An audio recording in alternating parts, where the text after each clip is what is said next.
आप सभी का स्वागत है। प्रश्नों की श्रृंखला में एक बार फिर उपस्थित हो चुके हैं। आज आप सब 15 प्रश्नों की श्रृंखला में एक बार फिर इस प्रश्नों को हल करेंगे। पिछले वीडियो में हमने 15 प्रश्नों को हल कराया था। अगर आपने उसे नहीं देखा है तो डिस्क्रिप्शन बॉक्स में लिंक दिया जा चुका है, वहां पर जाकर आप पहले सीरीज को देख सकते हैं। तो आइए हम दूसरे सीरीज की श्रृंखला को शुरू करते हैं। देखिए, दूसरी श्रृंखला में पहला प्रश्न आपके स्क्रीन पर दिख रहा है। पहला प्रश्न है, कोशिका जिसमें सत्त केंद्रक अनुपस्थित होता है। 4 ऑप्शन आपको दिख रहा है। पहला ऑप्शन है यानी ए जीवाणु कोशिका में, दूसरा कवक कोशिका में, तीसरा नील हरित शैवाल की कोशिका में और चौथा ए तथा सी दोनों में। तो अपने जवाब कमेंट बॉक्स में लिखिए, मैं तब तक आपको समझाता हूं। कोशिका जिसमें सत्त केंद्रक अनुपस्थित होता है। सत्त केंद्रक का तात्पर्य आप समझिए कि सत्त केंद्रक का तात्पर्य वे है कि कोशिकाओं में जो वास्तविक केंद्रक होते हैं वह अनुपस्थित होता है। तो अगर हम 4 ऑप्शन की बात करते हैं तो 4 ऑप्शन में अगर देखते हैं तो पहला ऑप्शन जैसे है जीवाणु, तो जीवाणु में वास्तविक केंद्रक यानी ट्रू न्यूक्लियस नहीं पाया जाता। कवक में वास्तविक केंद्रक पाया जाता है और नील हरित शैवाल यानी इसको साइनोबैक्टीरिया के नाम से जानते हैं, तो साइनोबैक्टीरिया में भी सत्त केंद्रक नहीं पाया जाता। तथा डी ऑप्शन में दिया गया है ए और सी दोनों, तो आपका डी ऑप्शन सही हो जाता है। आपके सही जवाब हैं तो कमेंट बॉक्स में लिखिए। अब चलते हैं प्रश्न की श्रृंखला में दूसरा प्रश्न। दूसरा प्रश्न आप देख रहे हैं, कोशिका के किस भाग में भोजन का ऊर्जा में परिवर्तन होता है। पहला ए ऑप्शन है क्लोरोप्लास्ट में, बी ऑप्शन है माइटोकॉन्ड्रिया में, सी ऑप्शन है केंद्रक में, डी ऑप्शन है केंद्रिका में। आपने दूसरे प्रश्न को देख लिया और जो आंसर सही लगता है तुरंत कमेंट बॉक्स में लिखिए।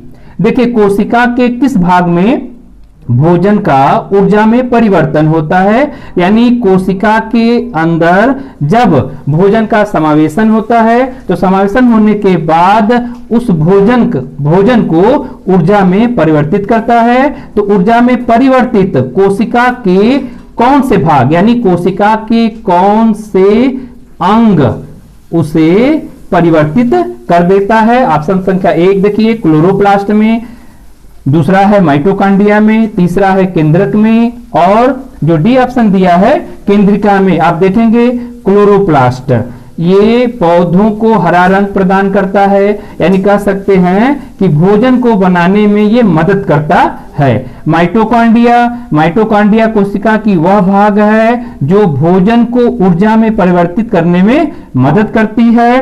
तीसरा सी देख रहे हैं केंद्रक में, यानी कोशिका का विभाजन करने वाला भाग केंद्रक होता है जो ऑप्शन सी में दिख रहा है। ऑप्शन डी केंद्रिका यानी केंद्रक का सेंट्रल पॉइंट कहा जाता है। तो आपका ऑप्शन बी सही होता है माइटोकॉन्ड्रिया में। अब चलते हैं प्रश्न संख्या 3 की तरफ। प्रश्न संख्या 3 स्क्रीन पर देखिए दिखाई दे रहा है। प्रश्न संख्या 3 है, कोशिका का नियंत्रण होता है ए लवक द्वारा, बी माइटोकॉन्ड्रिया द्वारा, सी केंद्रिका द्वारा और डी केंद्रक द्वारा। तो अपने जवाब कमेंट बॉक्स में लिखिए।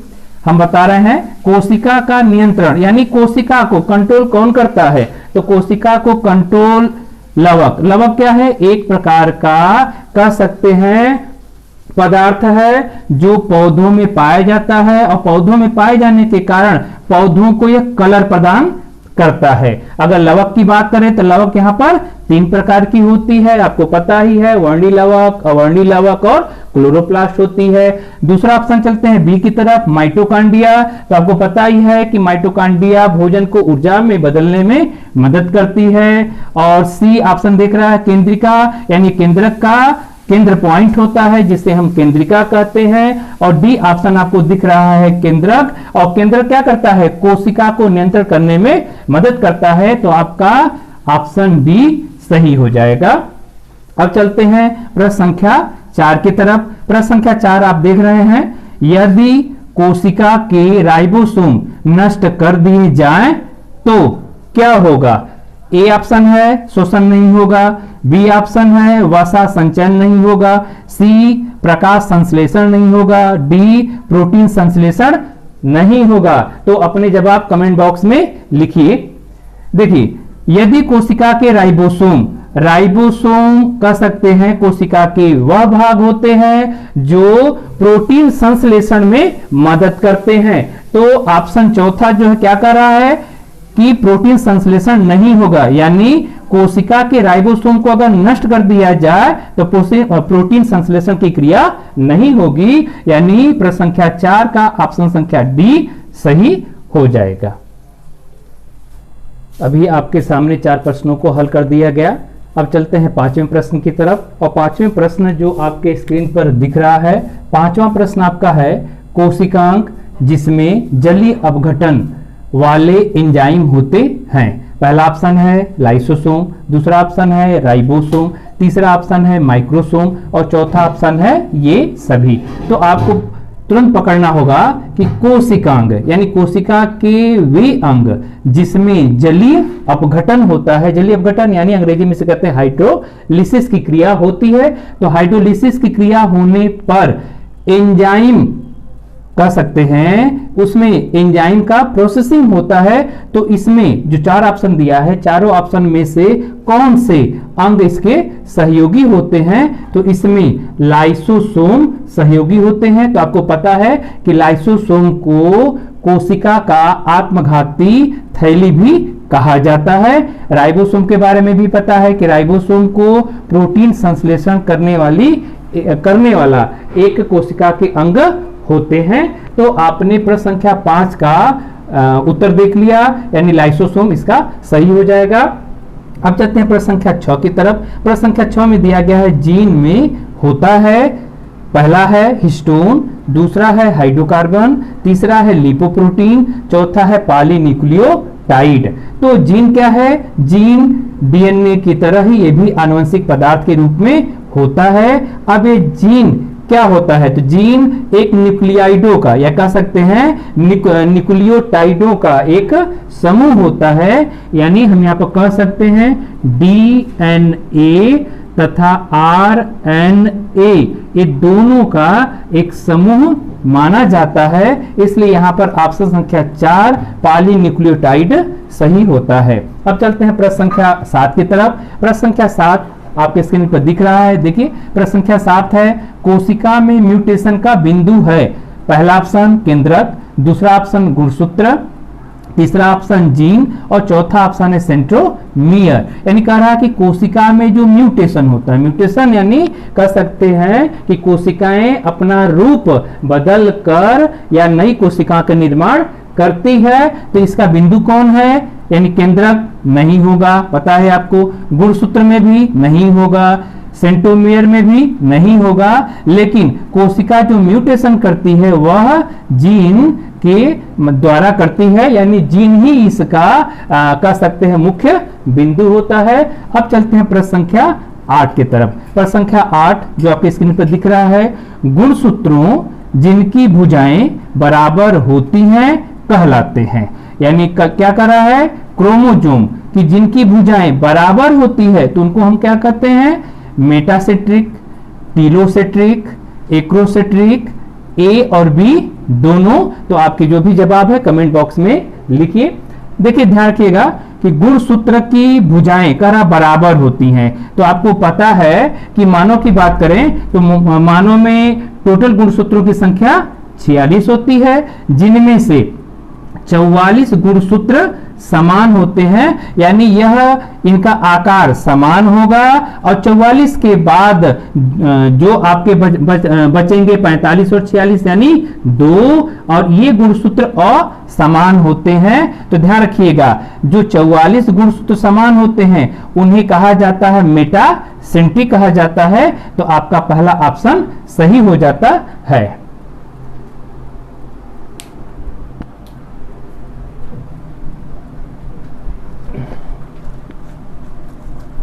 प्रश्नों की श्रृंखला में अभी आप तक 8 प्रश्नों को हल कर चुके हैं। आगे बढ़ते हैं 9वें प्रश्न की तरफ। 9वां प्रश्न आपके स्क्रीन पर दिख रहा है। देखिए 9वां प्रश्न क्या कहता है, निम्नलिखित में से कौन सा लक्षण सभी जीवों में नहीं मिलता। मैंने आपको कितनी बार कहा है, जहां पर नहीं वर्ड आता है तुरंत उसको घेरा कर दीजिए या गोले के अंदर उसे रख दीजिए। तो यानी प्रश्न क्या कहा कि निम्नलिखित में से कौन सा लक्षण सभी जीवों में नहीं मिलता है। तो सभी जीवों में यानी इस धरती पर जितने भी जीव हैं, इन 4 ऑप्शनों में से हमको बताना है कि कौन सा जीवों में नहीं मिलता है। तो देखिए, ए ऑप्शन है राइबोसोम से प्रोटीन निर्माण, बी ऑप्शन प्रोटीन के विभिन्न प्रकार, सी ऑप्शन सार्वजनिक जेनेटिक कोड और डी है ये सभी। तो आपके जो भी उत्तर हैं कमेंट बॉक्स में लिखिए। देखिए, इस धरती पर जितने भी जीव हैं, जीवों की शरीर की रचना कोशिका से होती है। तो जो 4 ऑप्शन दिया गया है, इन चारों ऑप्शन में से हमको यही बताना है कि कौन सा लक्षण जीवों में नहीं मिलता। तो आपको पता है कि राइबोसोम से प्रोटीन का निर्माण ये जीवों में मिलता है। सार्वजनिक जेनेटिक कोड, जो जीव होते हैं, एक जीव दूसरे जीव से कुछ जेनेटिक कोड उनके मिलते हैं, यानी जो इनके संतति होते हैं उनके जेनेटिक कोड मिलते हैं। अगर हम बात करें प्रोटीन के विभिन्न प्रकार, तो आपको पता है कि मनुष्य में 20 प्रकार के प्रोटीनों को ज्ञात किया जा चुका है। तो आपको आंसर के रूप में प्रोटीन के विभिन्न प्रकार जीवों में नहीं मिलते, यानी ऑप्शन संख्या बी सही होता है। चलते हैं प्रश्न संख्या 10 की तरफ। प्रश्न संख्या 10 जो आपके स्क्रीन पर दिख रहा है, देखिए प्रश्न है, मध्य पटलिका में कौन सा पदार्थ मुख्य रूप से होता है। पहला ऑप्शन क्यूटीन, दूसरा ऑप्शन सुबेरीन, तीसरा ऑप्शन पैक्टीन, चौथा ऑप्शन है लिग्नीन। तो आप अपने जवाब कमेंट बॉक्स में लिखिए। देखिए, मध्य पटलिका, पहले हम समझते हैं ये मध्य पटलिका क्या होती है। तो आपको पता होना चाहिए कि जब हम कोशिकाओं का स्ट्रक्चर बनाते हैं और स्ट्रक्चर बनाने के बाद अब इन कोशिकाओं का जो बाह्य रूप है या बाह्य भाग है जिसे हम कोशिका भित्ति कहते हैं, तो यह कोशिका भित्ति को आप देखेंगे तो इनके 3 प्रकार मिलते हैं। यानी कह सकते हैं कोशिका भित्ति में प्रथम प्रकार, द्वितीय प्रकार, तृतीय प्रकार और चौथे प्रकार में कहा जाता है मध्य पटलिका। और ये मध्य पटलिका करती क्या है कि एक कोशिका को दूसरी कोशिका से इसे जोड़ती है। एक बार फिर सुनिएगा, मध्य पटलिका एक कोशिका को दूसरी कोशिका से जुड़ती है और जोड़ने में यह मदद करती है। अच्छा, जब ये जुड़ती है तो यह मध्य पटलिका कैल्शियम पेक्टेट यानी कैल्शियम कह सकते हैं कैल्शियम पेक्टिन की बनी होती है, जो दोनों कोशिकाओं को दृढ़ता प्रदान करती है। तो यह आपका ऑप्शन तीसरा सही हो जाएगा, यानी सी ऑप्शन सही है। चलते हैं प्रश्न संख्या 11 की तरफ। प्रश्न संख्या 11 आपको दिख रहा है, पादप कोशिका रिक्तिका में पाया जाता है। पहला ऑप्शन है जल, दूसरा ऑप्शन है वायु, तीसरा ऑप्शन है जल तथा घुलित पदार्थ और चौथा है कोशिका द्रव्य। तो आपके जो भी जवाब है कमेंट बॉक्स में लिखिए।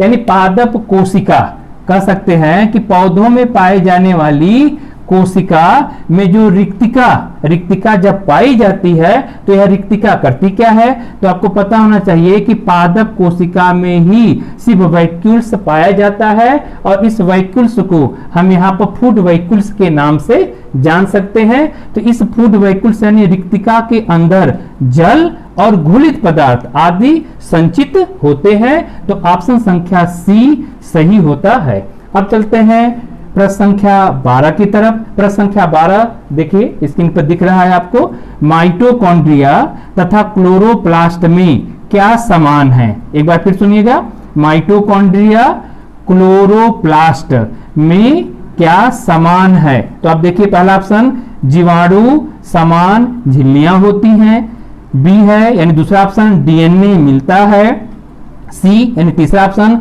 केंद्रक पाया जाता है, डी यानी चौथा ऑप्शन ये सभी सत्य हैं। तो आपके जो भी जवाब हो कमेंट बॉक्स में लिखिए। देखिए माइटोकॉन्ड्रिया और क्लोरोप्लास्ट ये आप समझिए गए कि माइटोकॉन्ड्रिया ये कोशिका का अंग है। अगर क्लोरोप्लास्ट की भी बात करें तो ये भी कोशिका का अंग है। क्लोरोप्लास्ट पादप कोशिका में पाई जाती है और माइटोकॉन्ड्रिया भी पादप कोशिका में पाई जाती है। अगर इन दोनों को स्ट्रक्चर की बात करें या स्ट्रक्चर को देखें तो हम ये पाएंगे कि इन दोनों में डीएनए मिलता है। आपको याद रखना चाहिए कि यही दोनों ऐसे अंग हैं जिनमें डीएनए मिलता है। अन्य कोशिका के अंगों को देखेंगे तो उसमें डीएनए नहीं मिलता है, इसलिए ऑप्शन संख्या बी सही होता है।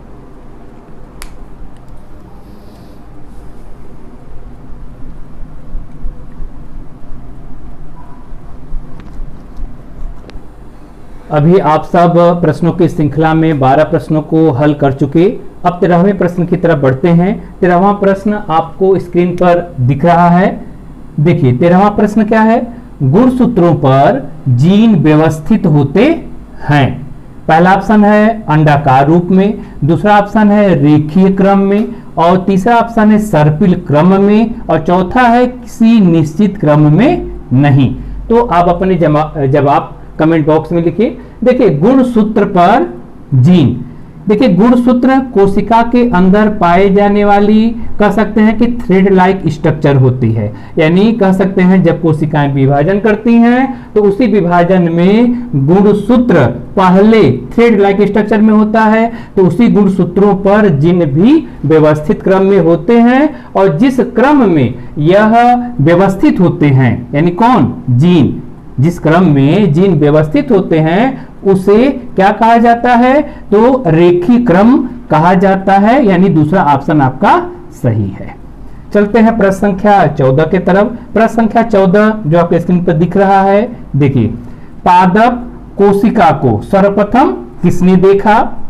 पहला ऑप्शन ब्राउन ने, दूसरा रॉबर्ट हुक ने, तीसरा वाटसन तथा क्रिक ने, और चौथा पास्चर ने। तो ये बहुत सिंपल सा प्रश्न है, इसका जवाब तो आप दे सकते हैं, बताने की उससे कोई जरूरत नहीं है, लेकिन फिर भी आपको बता दें। यहां पर दिया है पादप कोशिका को सर्वप्रथम किसने देखा, तो इससे पहले आपको यह बताया गया है कि कोशिका को किसने देखा। तो आपको याद है कि कोशिका को देखने वाले प्रथम व्यक्ति या कोशिका की खोज करने वाले प्रथम व्यक्ति रॉबर्ट हुक को कहा जाता है।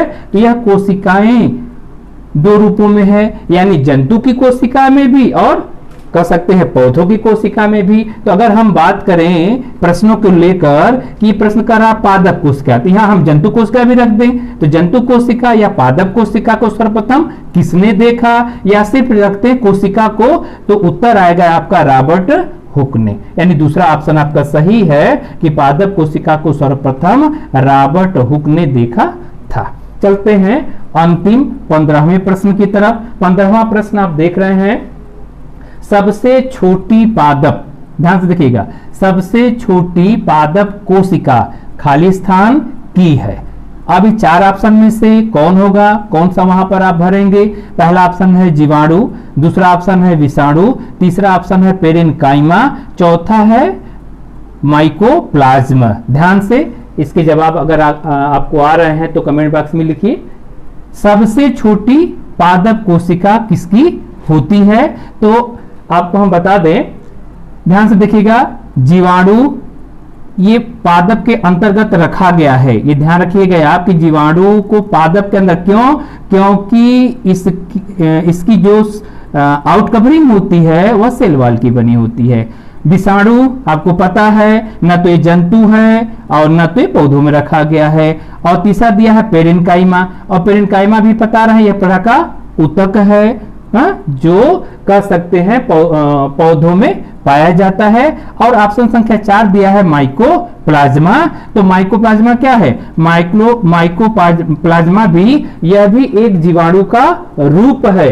और यह ध्यान रखिएगा, यह जीवाणु का ऐसा रूप है जिसे बहुरूपिया भी कहा जाता है, और इसमें सेल वॉल नहीं पाया जाता। ध्यान रखिएगा, जीवाणु में सेल वॉल पाया जाता है, इसमें सेल वॉल नहीं पाया जाता है। लेकिन माइकोप्लाज्मा है क्या? एक जीवाणु का रूप है, लेकिन ये बहुरूपिया है। यह अपना कह सकते हैं रूप बदल कर और अपने ऊपर सेल वॉल भी बना लेता है। इसलिए इसे यानी माइकोप्लाज्मा को कहा जाता है पादप जगत का जोकर, माइकोप्लाज्मा को पादप जगत का जोकर कहा जाता है, तो इसे आपको याद रखना है। तो हमने प्रश्नों की श्रृंखला में 15 प्रश्न को हल कराया।